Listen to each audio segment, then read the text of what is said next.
Problem 2. A poll was conducted to 1,500 randomly selected adults in DFW region, Dallas-Fort Worth region, by the way. It found 62.0% of employed adults used the internet or email in their jobs. Now, let's compare this problem with this problem from the previous chapter. According to a September 2008 poll and report done by Pew Internet, 62% of employed adults use the internet or email in their jobs.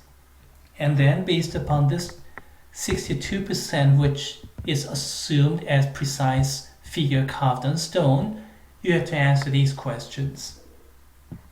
Binomial problems, they are difficult, but they were important in a sense that they provided a stepping stone to a little bit bigger problem. Well, we give partial answer here. Here we go.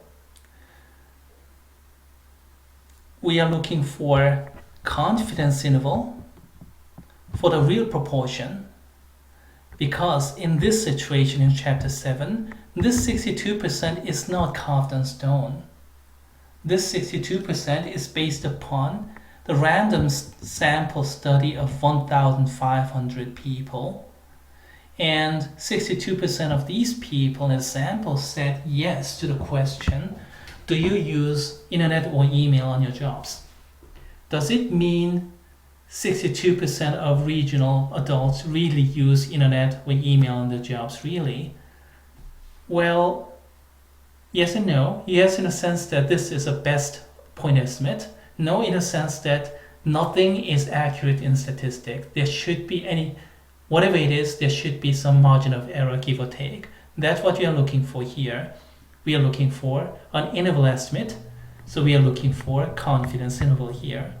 98% confidence interval means we just give an interval estimate, 62% plus minus some margin of error, and there's 98% of chance that we estimate it right. In short, this kind of picture. 62% is the best estimate. That goes to the middle, easy. 98% of chance that we did it right, and 1% to the left, 1% to the right. We are looking for this endpoint x1 and that endpoint x2. Do we use the same trick as before? Oh, absolutely. The only change is the denominator. We use this SE formula, square root of p, 1 minus p over n. Putting p equals to 0.62, we end up with this computation. That goes to the denominator, and that is the only difference between this problem and the kind of problem we did before. Let's just go ahead. How do we handle this problem? End minus center over SE. So end minus center over SE should be equivalent to a certain z-score. This is textbook's notation, z star,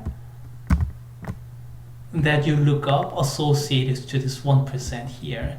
If you look up, you're gonna get negative of, oh, I forgot. Let me just show you.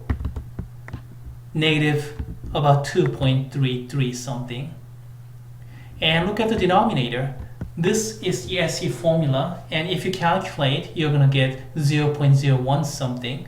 It's okay to put this one down here and do the computation, but usually I postpone the computation toward the end, so I just use the symbolic computation, flip it to the other side, and flip this 0.62 to the other side as well. Got this, and then I ran the calculation, and I ended up with about 59.1% point. By the way, is this right for z-score? Well, here is the picture, 1%, and for 1% we have negative 2.33. Let's see, 1%, where is 1%?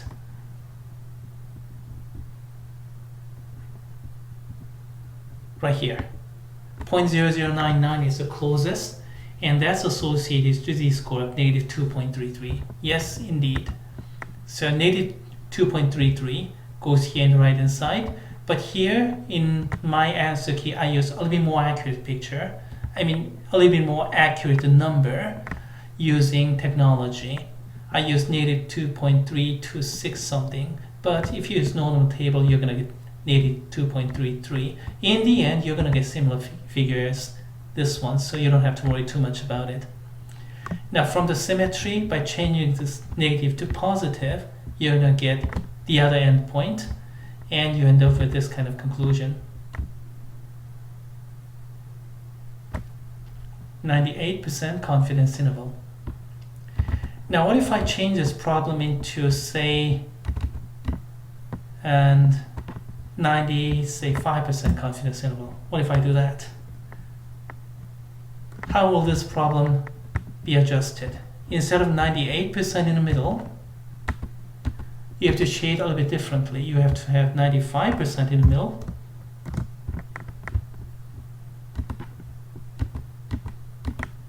And then we need 2.5% here, 2.5% there, and then z-score associated to 2.5 here. If you look up the internet, if you look up the z-table, excuse me, instead of negative 2.33, you're going to get negative 1.96. And this will replace the z-score in all these computations.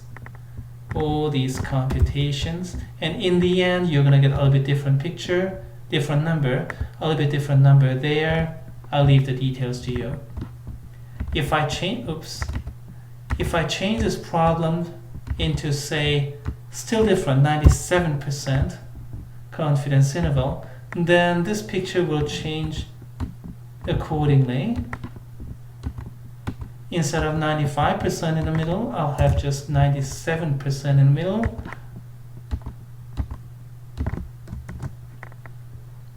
And 1.5% here, 1.5% there. And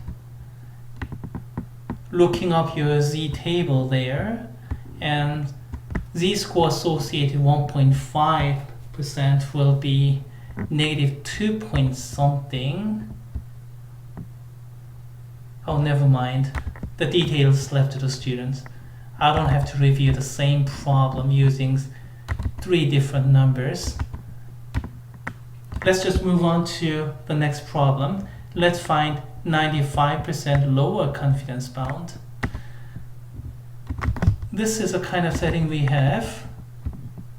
Lower confidence bound, so 62% is here, a little bit lower than that, and this big chunk is 95%. In the left hand side we are looking at 5%, so you have to look up z-score associated 5%. The detailed computation, okay, here we go. End minus center over standard error. Standard error is calculated like this. Square root of p1 over p over n. And then the z-score associated to that is negative 1.645 approximately speaking. You can find out from your z-table. Here I use a little bit more accurate figure using technology. Solving this equation, you get your x value like this, and that's it. Can you do the same thing if I change the problem into something else like 90% lower confidence bound? Sure. This picture will change accordingly. Instead of 95% in big chunk, you're gonna get 90%, and consequently left hand side will be 10% like this. Yeah, got a little bit bigger. And same standard error computation, square root of p1 minus p over n, and x minus center over SE. Same computation will yield different z-score. Z-score associated 10% there. What is it? Z-score associated 10% here. 0. 10, let me see, 19,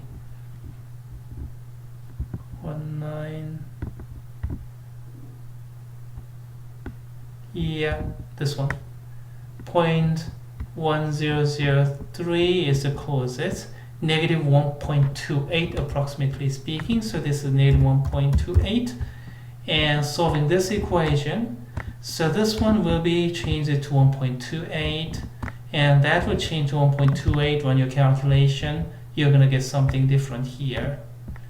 Detail is left to the students. In short, you can adjust to all kind of confidence interval and confidence bound problem, whether what kind of percentage I give you here or there, using the same idea, same kind of picture, and same set of formulae.